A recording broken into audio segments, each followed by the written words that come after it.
স্বপ্নযাত্রা মালদ্বীপ টু বাংলাদেশ পরিবারের সাথে ঈদ উদযাপনের জন্য মালদ্বীপ ছেড়ে বাংলাদেশে যাচ্ছি। আসসালামু আলাইকুম বন্ধুরা, আজকের আমি এই ভিডিওতে আপনাদের সাথে পুরো জার্নিটা শেয়ার করার চেষ্টা করব।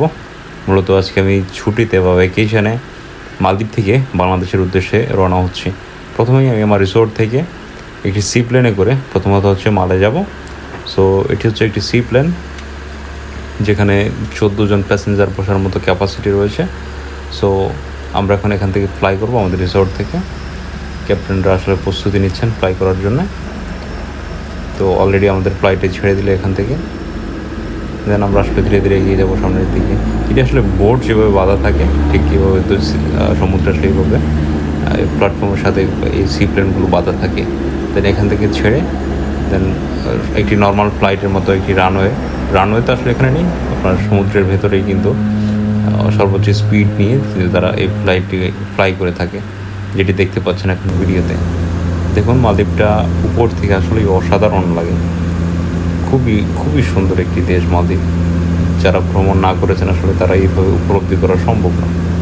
যাই হোক, এই সুন্দর দৃশ্যগুলো দেখতে দেখতে আমরা আসলে মালের কাছাকাছি এখন পৌঁছে গেছি প্রায়। আর কিছুক্ষণের ভেতরে হয়তো আমরা ল্যান্ড করব মালদ্বীপের রাজধানী মালে শহরের পাশে এয়ারপোর্টে। এই যে শহরটি দেখতে পাচ্ছেন এটি হচ্ছে পলে মালে শহর। এখানে বেশ কিছু কনস্ট্রাকশন সাইটের কাজ চলছে, বেশ কিছু বিল্ডিংয়ের কাজ চলছে। অসম্ভব সুন্দর একটি শহর পলে মালে শহর। মালদ্বীপের ভেতর যতগুলো সুন্দর শহর রয়েছে পলে মালে তার মধ্যে অন্যতম। ফ্লাইটটি এখন ল্যান্ড করতেছে সমুদ্রের ভেতরে। এই ফ্লাইটগুলো সমুদ্রের ভিতরে খুব স্মুথলি ল্যান্ড করতে সক্ষম। দেখুন কি স্মুথলি এই ফ্লাইটটি পানিতে নেমে আসলো। নেমে আসার পর আমরা এখান থেকে শুধু আমাদের যে হ্যান্ডব্যাগগুলো রয়েছে সেগুলো নিয়ে আমরা এখান থেকে চলে যাব।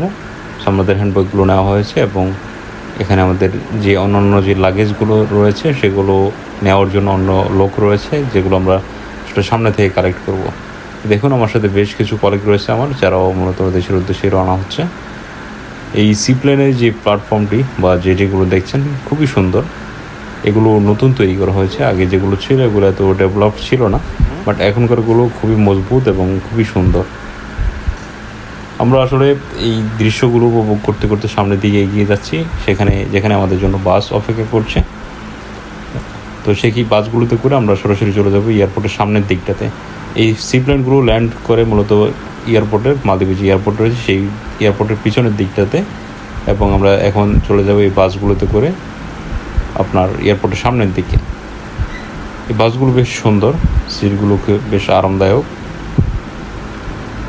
এই বাসগুলো হচ্ছে সি প্লেন যে কোম্পানি রয়েছে তারা মূলত তাদের নিজস্ব বাস, এগুলো যে বাসগুলোর মাধ্যমে আমাদেরকে আসলে ড্রপ করে থাকে এয়ারপোর্টের সামনের দিকটাতে। এখানে শুধু আমরা আমাদের হ্যান্ডব্যাগগুলো নিয়ে বাসে চলে এসেছি এবং পিছনে অন্য একটা ভ্যানের করে আমাদের যে লাগেজগুলো রয়েছে তারা সেগুলো নিয়ে আসবে এবং খুব সুন্দরভাবে আমাদের সেটি সামনের কাউন্টারে তারা আমাদের বুঝিয়ে দেবে। সো দেখুন মালদ্বীপের যে শহরটি রয়েছে বা যে এয়ারপোর্টের যেই অংশটি রয়েছে সেই অংশটি ওভারঅল মালদ্বীপের প্রত্যেকটি প্লেসই খুবই নিট অ্যান্ড ক্লিন থাকে বেশিরভাগ সময়। দেখুন ইউরোপের আদলে আপনার ইউরোপের মতোই কিন্তু সবগুলো রোড আপনার সম্পূর্ণ কিন্তু ক্লিন। আমার অন্যান্য কলিগসরা রয়েছে সাথে, আমরা একসাথে আসলে জার্নি করছি, খুবই আনন্দের একটা মুহূর্ত। তো আমরা এই রাস্তার সৌন্দর্যগুলো দেখতে দেখতে সামনে এগিয়ে যাবো। যে সামনে যে ব্রিজটা দেখছেন এটি মালদ্বীপের একমাত্র ব্রিজ, অপর আরেকটি ব্রিজের কাজও চলতেছে। সো আমরা এই দিকটা দেখতে দেখতে আসলে চলে যাব এয়ারপোর্টের সামনের দিকটাতে। এই বাসগুলো কিন্তু সম্পূর্ণ শীতাতাপ নিয়ন্ত্রিত বাস এবং যে বাসগুলোতে ট্রাভেল করা খুবই কমফোর্টেবল। দেখুন এখানে একটা কাতার এয়ারওয়েজের একটি বিশাল একটি ফ্লাইট আসলে অপেক্ষা করছে। সো এই এয়ারপোর্টের পাশ দিয়ে একটি রাস্তা রয়েছে, সেই রাস্তাটি ধরে কিন্তু আমরা এয়ারপোর্টের যে সামনের দিকটা রয়েছে সেটি চলে যাব। এবং এই ডান পাশে যে টার্মিনালটি দেখতে পাচ্ছেন এটি হচ্ছে মালদ্বীপের নতুন টার্মিনাল তৈরি করা হচ্ছে, যেই টার্মিনালের কাজটি এখনও সম্পূর্ণ হয়নি।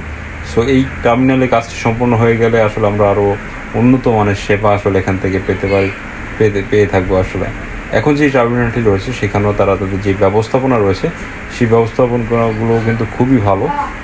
এত যাত্রীর চাপ থাকা সত্ত্বেও কিন্তু তারা খুবই স্মুথভাবে সব অপারেশনগুলো হ্যান্ডেল করছেন, সব ঝামেলাগুলো আসলে সমাধান করছেন। সাইডে দেখুন ট্যাক্সিগুলো খুবই ডিসিপ্লিনভাবে রাখা আছে, কোনো ঝামেলা নেই। হয়তোবা এই জায়গাটাতে আপনার গাড়ির স্পিড একটু কম, বাট খুবই স্মুথলি ঝামেলা ছাড়া, কোনো শব্দ দূষণ নেই এখানে, বায়ু দূষণ নেই এখানে, খুবই স্মুথলি সব অপারেশনগুলো চলছে। তাদের যে ব্যবস্থাপনাগুলো আসলে এগুলো আসলে প্রশংসা করতে হয় আসলে তাদের ব্যবস্থাগুলোর জন্য। সামনে দেখুন এখানে একটি বোটের জেটি রয়েছে, যেখানে বিভিন্ন ধরনের বোটগুলো এসে পার্ক করে, যাত্রী নামা ওঠা করে। এবং সামনে আরও একটি সুন্দর একটি বিল্ডিং দেখতে পাচ্ছেন, যেটিও মূলত এয়ারপোর্টের আন্ডারেই পড়ে। যাই হোক, আমরা আসলে এখন আমাদের যেই গন্তব্য ছিল এখন পর্যন্ত এই বাসটি করতে করে সেই আমাদের গন্তব্যে পৌঁছে গেছি। এখান থেকে মূলত আমরা আমাদের লাগেজগুলো কালেক্ট করবো। দেখুন আমার যে ফ্রেন্ডরা রয়েছে তারা কিন্তু লাগেজগুলো অলরেডি কালেক্ট করেছে। এখান থেকে কালেক্ট করে এখন আমরা চলে যাব আসলে মালে শহরে। মূলত আগামীকালকে হচ্ছে আমাদের ফ্লাইট, তো সেক্ষেত্রে আমরা আজকে মালে শহরে চলে যাব। সেখানে স্টে করব, কিছু শপিং করব, কেনাকাটা করে দেন নেক্সট ডেতে আমরা মূলত ফ্লাই করব বাংলাদেশের উদ্দেশ্যে। এখান থেকে আমাদের একটি ট্যাক্সি নিতে হবে। এখান থেকে ট্যাক্সি নিয়ে আমরা চলে যাব মালে শহরে। এই রাস্তাগুলো দেখুন বেশ সুন্দর লাগছে, কোনো ধুলোবালি নেই, কোনো যানজট, হর্ন, কোনো ধরনের কোনো আসলে পলিউশন এখানে নেই বললেই চলে। এখন আমরা একটু আগে যে ব্রিজটি আপনারা দেখেছেন সেই ব্রিজটি ধরে আমরা কিন্তু মালে শহরের দিকে রওনা হয়েছি একটি ট্যাক্সিতে করে। সো এই চারপাশটা সৌন্দর্য দেখতে দেখতে দেখুন দুবাইয়ের আদলে কিন্তু রাস্তার পাশে সেই খেজুর গাছ লাগানো হয়েছে। এখন আমরা একটি হোটেলে চলে এসেছি, একটি 5 স্টার হোটেল, যেটি আমাদের কোম্পানির তরফ থেকে আমাদের প্রোভাইড করা হয়েছে। এটি হচ্ছে আপনার হোটেলটির রিসেপশন থেকে কার্ড সংগ্রহ করে আমরা চলে যাব সরাসরি আমাদের রুমে। এখানে দেখুন এই হোটেলটি কিন্তু খুবই উন্নত মানের একটি হোটেল, যেটি আমাদের কোম্পানিরই হোটেল। খুব সুন্দরভাবে ওয়েল ডেকোরেট করা রয়েছে, বেডগুলো, সোফা রয়েছে এখানে, এবং এখানে একটি কফি কর্নার রয়েছে।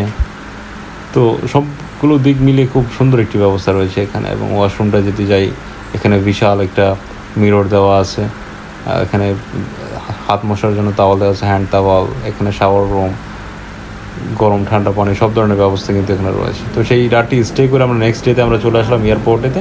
আসলে এখানে বেশ কিছু ঝামেলা হয়েছে, তো সেগুলো আপনাদের সাথে উল্লেখ না করি সরাসরি চলে আসলাম আপনাদের এয়ারপোর্টে। তো ওখানে আমি আসলে ভিডিও শ্যুট করার সুযোগ পাইনি, অনেক ঝামেলা হয়েছিল, সেটি হয়তো অন্য এক সময় শেয়ার করতে পারবো আপনাদের সাথে। তো এখন চলে আসলাম ফ্লাইটে আসলে আমরা US বাংলা এয়ারলাইন্সের আমাদের যে দেশীয় এয়ারলাইন্স সেটিতে আমরা ট্রাভেল করবো আজকে মালদ্বীপ থেকে বাংলাদেশের উদ্দেশ্যে। ফ্লাইটটিতে আমরা অলরেডি উঠে পড়েছি এবং অলরেডি যে রুটে রয়েছে সেটি ডিসকানেক্ট করা হয়েছে এবং ফ্লাইটটি ছেড়ে দিচ্ছে।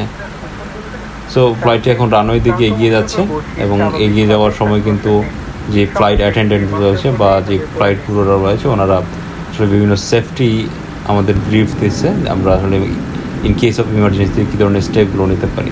তো সেগুলো শেষ হওয়ার পরেই ফ্লাইটটি মূলত সম্পূর্ণ গতি নিয়ে আকাশে উড়ার জন্য প্রস্তুতি নিচ্ছে বা দৌড় দিচ্ছে। তো যাই হোক, এর মধ্য দিয়ে আমরা ফ্লাই করব মালদ্বীপের আকাশে। এখান থেকেই আসলে ধীরে ধীরে এগিয়ে যাব আমরা বাংলাদেশের দিকে। দেখুন আন্তর্জাতিক ইন্টারন্যাশনাল ফ্লাইট থেকে মালদ্বীপের দৃশ্যটা কেমন দেখায়। যদি এটা একটু ডিফারেন্ট, সিপ্লেন থেকে এক ধরনের ভিউ পাওয়া যায় এবং ইন্টারন্যাশনাল ফ্লাইটগুলো রয়েছে সেখান থেকে অন্য আরেক ধরনের একটি ভিউ পাওয়া যায়। এখানে আমাদের আসলে খাবার সার্ভ করা হয়েছে, রয়েছে পোলাও রয়েছে, মুরগির মাংস, কিছু ভেজিটেবল রয়েছে এবং একটি ডেজার্ট আইটেম রয়েছে। এখন আমরা রয়েছি ইন্ডিয়ার উপরে। তো এখানে আমাদের খাবার দেওয়া হয়েছে, যে খাবারগুলো মোটামুটি টেস্টি ছিল। তো সব শেষে আমরা মোটামুটি 4 ঘন্টা পর আমরা বাংলাদেশের এয়ারপোর্টে অলরেডি ল্যান্ড করতেছি। এখন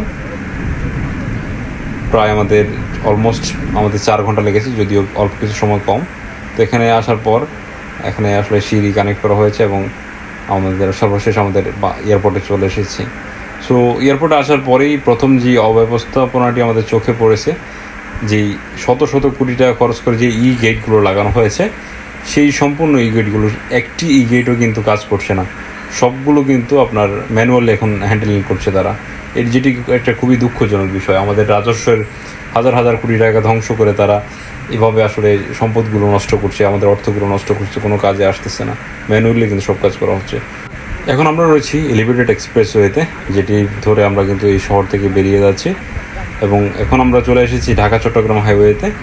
সো আজকের ভিডিওটি এখানেই শেষ করতে হচ্ছে, কারণ বাংলাদেশের ওয়েদার তেমন একটা ভালো না, ফুটেজ কোনোভাবে ভালো আসতেছে না। আজকের ভিডিওটি এখানেই শেষ করছি। আল্লাহ হাফেজ।